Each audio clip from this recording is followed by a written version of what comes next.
Hello guys, welcome back to yet another video. Welcome back to F1 with Mike.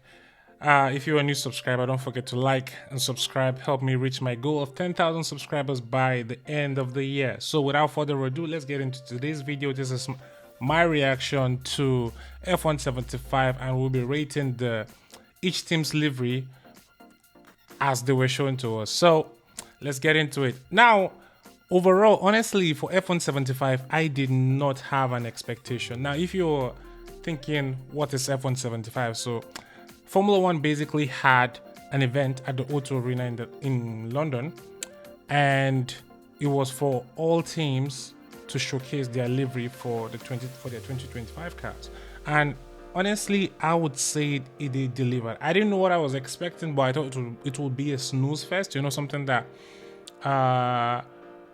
the fans will come out saying, "Oh, you should have just left the teams to do their usual livery. They should showcase everything to us by themselves and all of that." But honestly, I kind of enjoyed it. I don't mind if we do this every year, to be honest. But listen, let's not get ahead of ourselves. This is just for a special one-time thing. But you don't know with F1, if they see that they made a lot of money from ticket sales, you might see another one next year. It might be F176. You don't know. So yeah.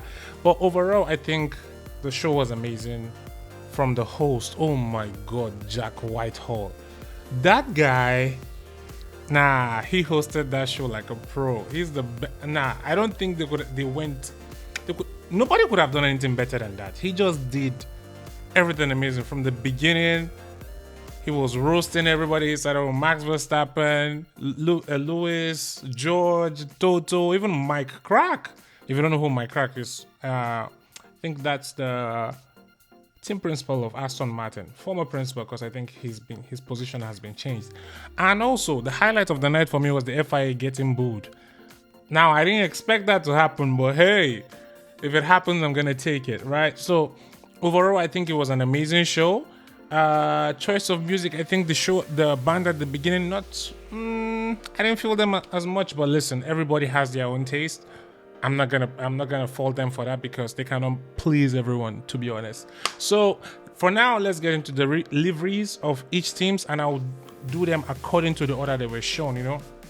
And also, let's talk about Sauber right now. So Sauber, I would give it to them. Their intro, I think they had the second best intro for the cars. Like the whole guys coming out with the drumline thing. Oh no, that was very good. I'll give it to them.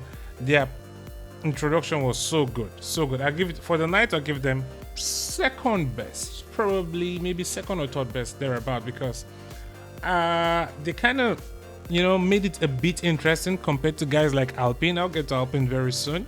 And yeah, but for their livery, I think honestly they just moved all the green from last year. They moved the green from different parts of the car to the nose. That's just basically what they did. So am I really impressed by it? Not really. So I'm gonna give them a 7.5 out of 10. I think that's decent for them because there was nothing special about it. I think even last year when they came out with it, everybody was like, "Whoa, what is this?" Like it was a bit surprising. There were more designs on the car and all of that. But for this year, they just took the green from everyone, just put it on the nose, from the front wing down the nose, and yeah, somewhere around the driver's head, and that's it. The rest was black. 7.5. Yes, I think that's decent for them. And for Williams, and after Sauber, Williams came out. Williams now, the car looks the same as last year. I'm not even going to front and say they did something special, but let's talk about James Vowles. Oh my God. That guy came out on stage walking like he was a supermodel. I think, honestly, I should be talking about the Williams car, but like, listen, James Vowles, listen, if you want to go on a runway, just go. I don't know if there's any fashion designer there watching, don't use Lewis or Charles or George. No, go for James Vowles, because that guy got steps, and he's just so used to an environment where like he looks so comfortable on stage. That's just basically it. I don't know, there's something about James Vowles. But listen, if you're a fashion designer, you're looking for someone in F1 to be your model, James Vowles is your guy. James Vowles. But overall, the Williams car still blue. I don't think it's as different as the car of last year. So No effort there. I'll give them 7/10. 7 out of 10. That's it. For VCAP, now, hands down, immediately I saw this car, I was like, yes. Yes. Now this is what we're here for. This is a livery. I'll give them 9.5 out of 10. 9.5 because nobody can get 10/10, you know? So that's maybe 9.9, you know? They changed the car. Normally they have white on the car, but what they did no, this takes me back to, I think, was it 2020 or 2019 or was it 2021? I'm not sure. I think it's 2021 or 2020 when Red Bull did the white livery, I think, for the Turkish Grand Prix. I think that, yeah, I remember. I'll try to put that somewhere in the, just somewhere so you can see what I'm talking about. But what VCAP did, that's just amazing. Honestly, best livery, hands down, of the 2025 liveries. It's the best. Until maybe some team comes out with like a special livery later in the year. But for now, VCAP, the best. I think even Isaac Hadja, if you see Isaac Hadja, there was a reaction to, he raised the cover of the car and he saw it. He himself, he was like, oh, like he knew they killed it. Hands down, best car of the night. Best, as I said, I was giving it 9.5, but I think 9.9 because nobody can get a 10 because you don't know what the perfect car design is. You can just have a taste. And for me, the VCAP was the best of the night. And for Haas, because the the livery was shown according to the constructor's position in which they finished last season in. So after VCAB was Haas, and Haas as the only American team on the grid. I'm surprised they don't have an eagle on the car or like American stars or something. But there was more white on the car compared to that of last year. So I'll give that to them, at least more initiative in designing the car. So for me, I'll give the Haas car an 8/10. 8/10 I think is decent. I think is the right score for this car. And yeah. So on to the next one will be Alpine. Now Alpine, oh my days. Oh my days, Alpine. Honestly, Alpine had the worst intro. The worst intro. They left my guy Brian Tyler. If you don't know who the DJ was on stage, mixing all of that, I think will rise higher or something like. I think that was what the song was. Is it Rise Higher or whatever it is? They left Brian Tyler. Now Brian Tyler is the composer of the F1 theme song. If you know the intro song you hear when they want to start a race, when they introduce all the drivers and they're telling you the grid positions and all of that. That's Brian Tyler. He composed that song, and you left that guy on the stage like just playing something for minutes. I'm like, yo, what's going on here? You know, like just bring the car out. You know, but eventually they did. And when they brought out the car, it was with a different song. I'm like, what is this? Like, just bring the car on stage without doing any of those. You know, like just the way VCAB and Williams did. There's a song that when you're pushing the car forward, is gonna come with it, and that's it. Just do it like that. There's nothing wrong with that. Just be simple sometimes. But well, worst intro of the night, definitely Alpine, because I was wondering what was going on. But overall, there's more pink on the car this year. I think they're going back to their traditional colors. I think it's a decent car, but it doesn't sell to me like that. So I'll give them a 7.5. 7.5 out of 10 for Alpine as well. Now, the next intro, Aston Martin. Aston Martin had the best intro of the night. Now, their car might not be as fast, but at least maybe they're just giving us their best performance of the season before it even starts. Don't Aston Martin, if you see this, I'm sorry, okay? I'm sorry. If you want to sponsor me for anything, in fact, you don't need to sponsor me. I'll do it for free. Just, talk to me. But yeah, best intro of the night goes to Aston Martin. First of all, they did the James Bond intro with both drivers. You can see they started it off like I think some sort of animation of some two guys on a mission, and then basically it was Alonso and Lance Stroll. But clearly they can't do that. But yeah, the intro was nice though. And then they had Thames. Now as a Nigerian, I have to rep. I saw her singing. I was like, Thames! But it is what it is. I'm Nigerian. I gotta rep Thames. That's it. She's a Grammy winner, okay? You have a Grammy winner. introducing. I mean, she could be. I wish she was introducing like maybe Aston. No, no, no Aston.